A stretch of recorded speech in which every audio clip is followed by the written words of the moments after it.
అందరికీ నమస్తే అండి. రాయలసీమ బాధ్యతను లోకేష్ గారు నెత్తిన వేసుకున్నట్టే కనిపిస్తోంది. రాయలసీమ రాజకీయ బాధ్యతను లోకేష్ గారు మోస్తున్నట్టే కనిపిస్తోంది. ఈ జరుగుతున్న పరిణామాలు, ఆయన అక్కడికి వెళ్ళి రకరకాల పరిశ్రమలకు శంకుస్థాపన చేయడం అండ్ కొత్త పరిశ్రమలు తీసుకొచ్చి మ్యాక్సిమం అక్కడే ఉండేలా చూడడం, మ్యాక్సిమం మ్యానుఫ్యాక్చరింగ్ జోన్స్ని క్రియేట్ చేయడం, తరచూ ఆయన అక్కడికి వెళ్తుండడం, అక్కడ నాయకులతో కూడా ఇంటరాక్ట్ అవ్వడం, ఇదంతా చూస్తుంటే సో రాయలసీమలో దెబ్బ పడకుండా చాలా జాగ్రత్త పడుతున్నారేమో అనిపిస్తుంది. ఆ అవసరం కూడా ఉంది. రాయలసీమకు చాలా రాజకీయ ప్రాధాన్యత ఉంది మన రాష్ట్రంలో. ఉన్నవి 4 జిల్లాలే అయినప్పటికీ, మొత్తం 52 నియోజకవర్గాలే అయినప్పటికీ, రాష్ట్రాన్ని శాసించేది, రాష్ట్ర రాజకీయాన్ని కేంద్ర బిందువుగా మార్చుకునేది ఆ ప్రాంతాలే. వాళ్ళలో విపరీతమైన రాజకీయ చైతన్యం ఉంటుంది, విపరీతమైన రాజకీయ తెలివితేటలు ఉంటాయి. సో ముందే డిసైడ్ చేస్తారు ఈ లీడర్ పనికి వస్తాడా లేదా, ఈ లీడర్ రాష్ట్రానికి ఉపయోగపడతాడా లేదని వాళ్ళు డిసైడ్ అవుతారు. నెత్తిన పెట్టుకుంటే అలాగే పెట్టుకుంటారు, దించేస్తే అలాగే దించేస్తారు కూడా.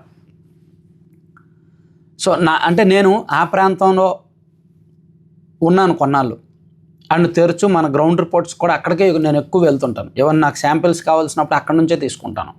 ఎందుకంటే అక్కడ కొంచెం డిఫరెంట్గా పెడితే పూర్తిగా నెత్తిన పెట్టుకుంటారు, దించేస్తే అలాగే దించేస్తారు అన్నమాట. సో ఇప్పుడు కూటమి ప్రభుత్వం అధికారంలోకి వచ్చిన ఈ 2 ఏళ్లలో కూటమి ప్రభుత్వానికి ఎక్కువ బలహీనం అవుతున్నది, ఎక్కువ మైనస్ అవుతున్నది, నెగిటివ్ వస్తున్నది అక్కడే ఆ ప్రాంతంలోనే. అండ్ వైసీపీ త్వరగా పుంజుకుంటున్నది కూడా ఆ రాయలసీమ ప్రాంతంలోనే.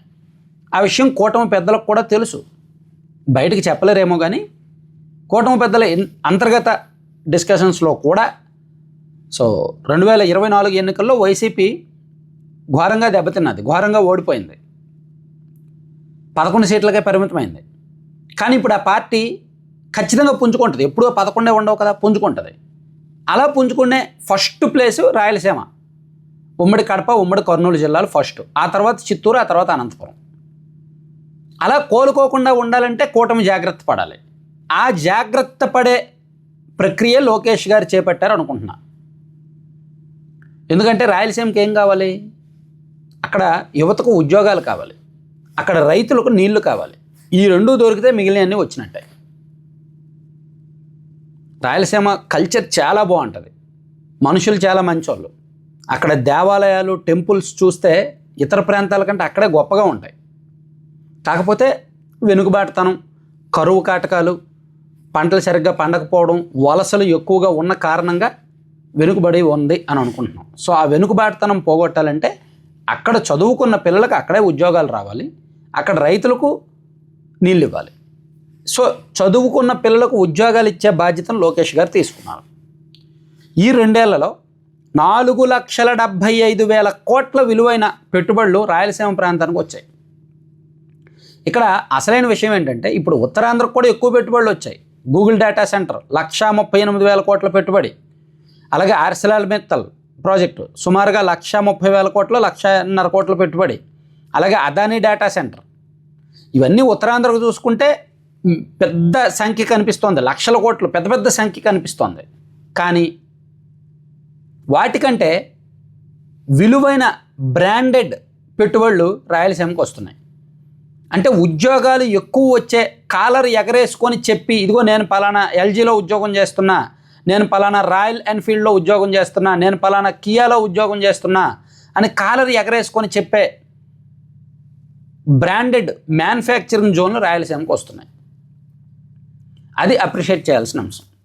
1,00,000 కోట్ల పెట్టుబడి పెట్టినా వాళ్ళు ఉద్యోగాలు ఇచ్చేది 5,000 మందికే. కానీ ఇక్కడ 5,000 కోట్లు పెట్టుబడి పెట్టినా 5,000 మందికి ఉద్యోగాలు ఇస్తారు. తక్కువ పెట్టుబడి ఉన్నప్పటికీ సంఖ్యాపరంగా ఉత్తరాంధ్రతో పోలిస్తే ఎక్కువ మందికి ఉపాధి కల్పించేది, ఉద్యోగ అవకాశాలు దొరికేది రాయలసీమలో. సో అందుకే లోకేష్ గారు మీరు అబ్జర్వ్ చేస్తున్నారో లేదో, ప్రతి నెల కూడా ఏదో ఒక పరిశ్రమ గ్రౌండింగ్ అయ్యాలా అండ్ ఆయన రాయలసీమకు వెళ్ళి శంకుస్థాపన చేసేలా చూసుకుంటున్నారు. నిన్న ఉమ్మడి అనంతపురం జిల్లాలో ఈ సుజ్లాన్ పవన విద్యుత్ ప్రాజెక్టుకి శంకుస్థాపనకు నిన్న వెళ్ళారు. గత నెల రాయల్ ఎన్ఫీల్డ్ అనుకుంటా, అంతకుముందేమో కడప స్టీల్ ప్లాంటు. అలా ప్రతి నెల కూడా ఏదో ఒక భారీ పెట్టుబడికి శంకుస్థాపనకు ప్రభుత్వం తరపున లోకేష్ గారు ఖచ్చితంగా అటెండ్ అవుతున్నారు. అండ్ అక్కడికి వెళ్తున్న ప్రతిసారి కూడా అక్కడ లీడర్స్ని మోటివేట్ చేస్తున్నారు, వాళ్ళని కలుస్తున్నారు, వాళ్ళతో ఆఫ్ ద రికార్డ్ మాట్లాడుతున్నారు, గ్రౌండ్ విషయాలు తెలుసుకుంటున్నారు. సో ఇదే కావాలి, ఇదే అవసరం. ఎందుకంటే ఈ 2 ఏళ్లలో మళ్ళీ చెప్తున్నా, వైసీపీ చాలా పుంజుకుంది రాయలసీమ ప్రాంతంలో. బికాజ్ ఆఫ్ అక్కడ టీడీపీ ఎమ్మెల్యేలు చేతగానితనం కారణంగా, ఎమ్మెల్యేల అవినీతి కారణంగా, ఎమ్మెల్యేల వ్యవహార శైలి కారణంగా రాయలసీమ ప్రాంతంలో వైసీపీ పుంజుకుంది, టీడీపీ బలహీనపడింది ఒక రకంగా పోలిస్తే. అయితే ఆ దెబ్బ తగలకుండా 2029 నాటికి ఆ ఎఫెక్ట్ కనిపించకుండా మళ్ళీ కూటమి బలం అలాగే నిలబడాలి అంటే ఏం చేయాలి అనే ప్రణాళిక లోకేష్ గారికి తెలుసు. కాబట్టి ఆ దిశగా ఆయన చాలా అగ్రెసివ్గా, చాలా యాక్టివ్గా ఉంటున్నారు అనే చెప్పుకోవచ్చు. అందుకే రాయలసీమ బాధ్యతను ఆయన తీసుకున్నారు. ఇది కాగితాల్లో చూపించాలి, కాగితాల్లో కాదు గ్రౌండ్లో చూపించాలి.